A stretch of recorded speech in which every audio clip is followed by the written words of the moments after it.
Well, hello there, random viewer. Welcome back. I'm Archie Stormcloud, and I want to thank you for tuning in to my navigation guide part 6, Night and Low Light Navigation. In this lesson, we'll be covering preparing your survivor for nightfall, navigating using natural means such as astronavigation and observed winds, identifying, crafting, and utilizing light sources, and the obvious dangers that come with making yourself as noticeable as an e-girl in Electro. And I'm gonna stop whispering now because I gotta be honest, I'm getting a little turned on. The first subjects we'll cover are preparations for nighttime conditions and illuminating devices. Do your best to hoard a few of these items to give yourself a brighter future. Batteries spawn everywhere with no apparent concentrated zone. Anytime you run across a 9-volt battery, grab it. They're invaluable and only occupy a single slot in your inventory. If you already have equipment that requires batteries, attach the battery to the corresponding slot. Just don't forget about it like I always do. Keep a surplus of stacked rags to use in crafting torches, which we'll cover later in this lesson. If you come upon any member of the litany of species in DayZ and have the ability to kill, skin, and quarter it, make sure and save the lard. Lard can be used to upgrade the aforementioned torches. Now that that's covered, let's move on to illumination devices. Road flares are one of the most easily sourced illumination devices available. Their preferred use for me is as a distraction for zombies, whether I'm swarmed by a horde or need to move a few Zeds away from the direction of a desirable loot location. Road flares have a duration of about 20 minutes. Chem lights are plentiful as well. Attach a chem light to the corresponding slot on your backpack and carry on. A single chem will last the night. Remember that you cannot disable a glow stick, but moving it to your inventory will snuff out the light.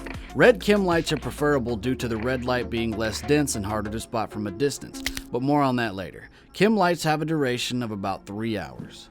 Gas canisters can be attached to gas lamps to create a somewhat noisy, albeit exceptionally bright light source. Gas canisters come in 3 sizes: small, medium, and large. Small gas canisters have a duration of about 60 minutes.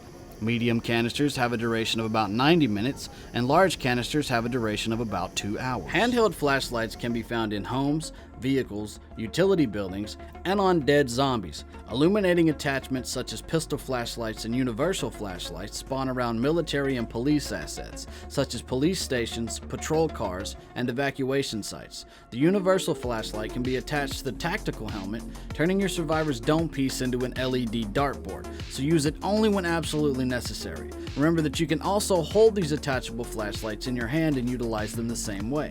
All flashlights and attachable illumination devices require a 9-volt battery and have a duration of about 72 minutes. Head torches can be located in homes, vehicles, and sheds. There are 2 variations of head torches available. The gray headband variant houses a red low-density light, making it harder to see from a distance and much more difficult to detect with night vision devices. The blue headband variant houses the generic white light. Both variations of head torches have a duration of about 72 minutes. Night vision goggles can be found in high-tier military loot areas. The goggles can either be attached to an NVG head strap or a tactical helmet. Night vision goggles require 9-volt batteries to operate and have a duration of about 72 minutes per battery. While we're on the subject of night vision devices, let's cover the night vision scope, which can be found in the same locations as the NVGs. The scope can be attached to all KA variant rifles as well as the VSD and VSS. You can also take the scope to your hand and utilize its night vision optic. The scope requires a 9-volt battery and has a duration of about 42 minutes. Torches come in 2 variations, long and short, depending on the size of stick used in crafting. Sorry size queens, but length makes no difference this time. Torches are crafted by combining a stick with rags. Refuel the torch with a stack of 6 rags to give the torch a longer lifespan. Add lard to upgrade the torch, which allows it to burn slower and longer. A fully upgraded torch has a duration of about 42 minutes. To ignite the torch, take it to your hands and combine it with an ignition source such as a matchbox or a hand drill kit. Finding players in DayZ is never difficult at night, especially when they're running around with a road flare like a fucking idiot. Remember that light sources will attract other potentially dangerous survivors to your position. But often a worse situation is when the light aggroes zombies. Suddenly 1 Zed becomes a dozen and you're either dead or, if you're lucky enough, trapped inside a building waiting for your batteries to die. Throwing a light source will confuse other survivors and distract nearby zombies away from you, offering an impromptu escape or quick loot and scoot.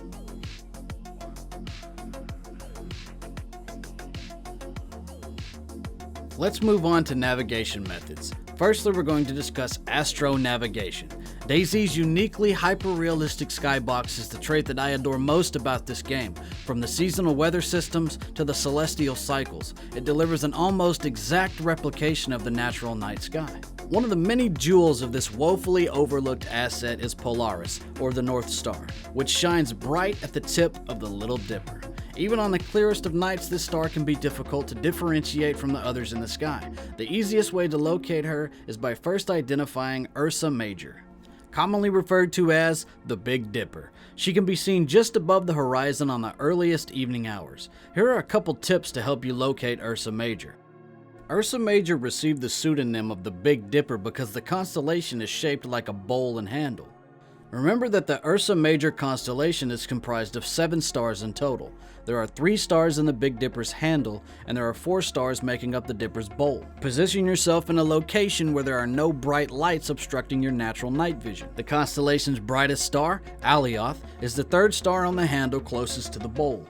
The other 2 brighter stars, named Dubhe and Merak, are located furthest from the handle, comprising the edge of the bowl. Keep in mind that the Big Dipper is circumpolar, meaning throughout the night, it rotates around Polaris counterclockwise, making a complete revolution around the pole daily. I use this rotation during the evening to gather a general idea of what time it is and roughly how much nighttime remains.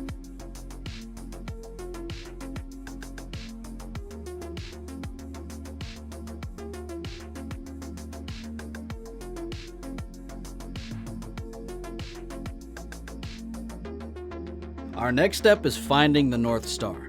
Now that we know where Merak and Dubhe are, we can simply make a continuous, imaginary line straight through the 2 stars and up to Polaris herself. Congratulations, you've located the North Star, and by extension, the apex of Ursa Minor, or the Little Dipper. The 2 are often confused because they both are comprised of 7 stars and share the same amount of stars in both their handle and their bowl. However, the Little Dipper is not as bright or as large as the Big Dipper. Just in case your nighttime expeditions happen to occur on a cloudy night, we'll be wrapping up this lesson by discussing true wind navigation. True wind is defined as the wind relative to a fixed point, the observation of which is not affected by the motion of the observer. To put it simply, which way's the wind blowing? The easiest and least contested option for solving your navigation predicament is by observing cloud movement. Since the dawn of DayZ, the clouds have always moved eastward, and I think it's safe to say that the development team will not be making any adjustments to this motion anytime soon. At least, not one that we're not going to have to pay for. Am I right? Hey, please consider subscribing to my channel and hitting the bell so that you don't miss any of my upcoming DayZ content and guides. And I really hope that this video was helpful to you. Sincerely. If there's anything you'd like to see covered in future videos, something that we missed or maybe got wrong, drop it in the comment section below. Any other questions, comments, or concerns, come see us over on Twitch. And until then, I'm Archie Stormcloud, and I'll see you in Chernarus.